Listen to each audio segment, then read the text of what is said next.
Hello අයිබෝවන් ඉතින් ඔන්න 2026 අවුරුද්දේ අලුත්ම මේ අවුරුද්දේ පළවෙනිටම කරන වීඩියෝ එක මම මගේ අන්තිමට කරපු වීඩියෝ ඔයගොල්ලෝ බැලුවා නම් ඒකේ කිව්වා වගේම මේ අවුරුද්දේ ඒ කියන්නේ 2026 T20 කප් එක ගැන තමයි පළවෙනි වීඩියෝ එකෙන් මම කතා කරන්නේ.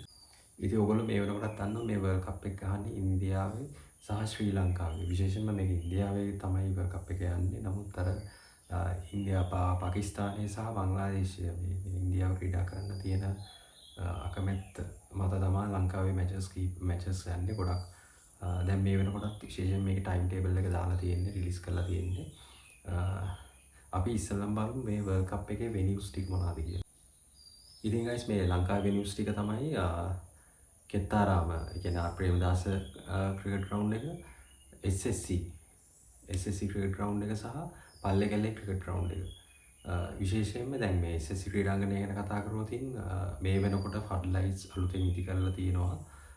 මේක පළවෙනි වතාවට තමයි day and night matches ගහන්න මේ ෆඩ් ලයිට්ස් හදලා තියෙන්නේ SSC ග්‍රවුන්ඩ් එකේ. ෆස්ට් ටයිම් තමයි මේ වර්ල්ඩ් කප් එක වෙනුවෙන් තමයි මේක මේ ෆඩ් ලයිට්ස් හයි කරේ. ඒ වගේම දැන් තව මැචස් ප්‍රමාණයක් ඉදිරියේදී වැඩි වෙනවා කියලා කතා බහකුත් යනවා. මේ එහෙම වුණොත් හම්බන්තොටට මැචස් කිහිපයක් යනවා කියලා කතා බහක් යනවා. නමුත් තාම ඒක ඔෆිෂියලි මේවා කරලා නැහැ. දැනට තියෙන ඔය ග්‍රවුන්ඩ්ස් තුනේ තමයි ලංකාවේ ගහන්නේ. හරි අපි එහෙනම් ඊළඟට බලමු ඉන්දියාවේ ග්‍රවුන්ඩ්ස් මොනවාද? ඉන්දියාවේ වෙනියුස් මොනවාද වර්ල්ඩ් කප් එක ගන්න කියලා. හරි. එහෙනම් ඉන්දියාවේ ස්ටේඩියම් ටික ගත්තොත් Arun Jaitley stadium Delhi, Eden Garden Calcutta, MA Chidambaram Chennai, Narendra Modi stadium Ahmedabad, Mumbai වල වංකඩේ ස්ටේඩියම් ඔන්න ඔය ග්‍රවුන්ඩ්ස් ටික තමයි ඉන්දියාවේ තියෙන්නේ. දැන් හරි මේකේ ෆයිනල් එක ගත්තොත් ෆයිනල් එක ඉන්දියාව වෙන්නත් පුළුවන් එහෙම නැත්නම් ශ්‍රී ලංකාව වෙන්නත් පුළුවන්. ඒක තීරණය වෙන්නේ ඒක ඩිසයිඩ් වෙන්නේ ෆයිනල් එකට එන කණ්ඩායම් දෙක අනුව. ඉතින් ඒ විශේෂයෙන්ම පාකිස්තාන කණ්ඩායම આવොත් අනිවාර්යයෙන්ම මේක ෆයිනල් එක ගහන්නේ ශ්‍රී ලංකාවේ. එහෙම නැතුව වෙනත් කණ්ඩායම් දෙයක් ආවොත් ගොඩක් වෙලාවට ඉන්දියාවේ ෆයිනල් එක ගහයි නරේන්ද්‍ර මෝදි ස්ටේඩියම් එකේ. සමහරවිට පාකිස්තාන කණ්ඩායම නැතුව පාකිස්තානය හෝ බංග්ලාදේශය වෙන්නත් පුළුවන්. බංග්ලාදේශය දෙකකින් එකක් ආවොත් ගොඩක් වෙලාවට ලංකාවේ ගහයි. එහෙම නැතුව ශ්‍රී ලංකාවයි වෙනත් ඒ කණ්ඩායම් දෙක වෙන කණ්ඩායමක් આવොත් ඒත් ඉන්දියාව වෙන්න පුළුවන්.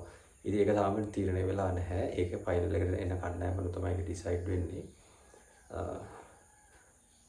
හරි අපි බලමු දැන් ඊළඟට මේකේ ගෲප් ස්ටේජ් එක කණ්ඩායම් කීයක් ඉන්නවද? ගෲප්ස් මොනවද තියෙන්නේ? මම මේක මගේ මේකේ වීඩියෝ එකේ දාන්නම් සයිඩ් එකේ. හරි දැන් මේ වර්ල්ඩ් කප් එකේ ඉන්න ගෲප්ස් ටික ගත්තොත් Group A, Group B, Group C, Group D විදියට ගෲප් කරලා තියෙනවා. හරි ඉස්සෙල්ලම බලමු ගෲප් එකේ ඉන්නේ කවුද කියලා. ගෲප් එකේ ඉන්දියා, නැමීබියා, නෙදර්ලන්ඩ්, පාකිස්තාන්, USA කියන කණ්ඩායම් ටික ඉන්නවා. දැන් USA කණ්ඩායම ගත්තොත් ඒගොල්ලන්ගේ ස්ක්වොඩ් එකට ලංකාවේ ක්‍රීඩා කරපු ශයහන් ජයසූරිය ඇතුළත් වෙලා තියෙනවා. ඊළඟට බලමු ගෲප් B එකේ ඉන්නේ කවුද. හරි ඉතින් ගෲප් B එකේ ඉන්නවා ඔස්ට්‍රේලියා, අයර්ලන්ඩ්, ඕමාන්, ශ්‍රී ලංකා, සිම්බාබ්වේ. ඉතින් මේ ගෲප් B එකෙන් තමයි මේ පාර ශ්‍රී ලංකා කණ්ඩායම ඉන්නේ.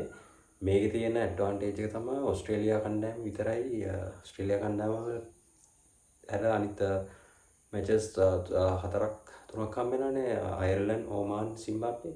ඒ මැච් තුන අපිට දිනා වින් කරන්න පුළුවන් වුණොත් අපිට හොඳ අවස්ථාවක් තියෙනවා, හොඳ chance එකක් තියෙනවා. හරි ඊළඟට බලමු ගෲප් C එකේ කවුද ඉන්නේ කියලා.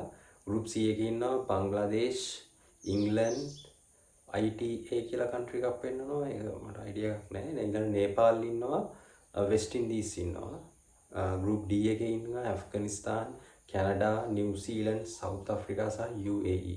ඔන්න ඔය විදියට තමයි ගෲප් කරලා තියෙන්නේ. මේකේ chance එක ශ්‍රී ලංකා කණ්ඩායමට ගොඩක් වෙලාවට තියෙනවා. ලංකාවේ සෙල්ලම් කරනවා. ඒ වගේම ලේසි සයිඩ් ටිකක් මුල මේ අපේ ෆස්ට් රවුන්ඩ් මැචස් වල ගෲප් B එකේ තියෙනවා. ඔස්ට්‍රේලියාව විතරයි ටිකක් ටොප් සයිඩ් එකකට ඉන්නේ. ඉතින් හොඳ අවස්ථාවක් තියෙනවා. බලමු අපි කොහොම වේද කියලා. ඉතින් දැන් ඊළඟට මම මේක දාන්නම් මැචස් ටයිම් ටේබල් එක දැනට තියෙන. ඒක මම දැනට දාන්නම්.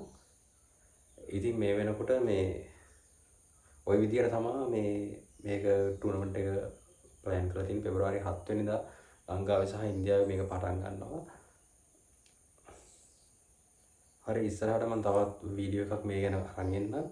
අපි එහෙනම් ආයෙ දවසක අලුත් වීඩියෝ එකක් එක්ක හම්බ වෙමු.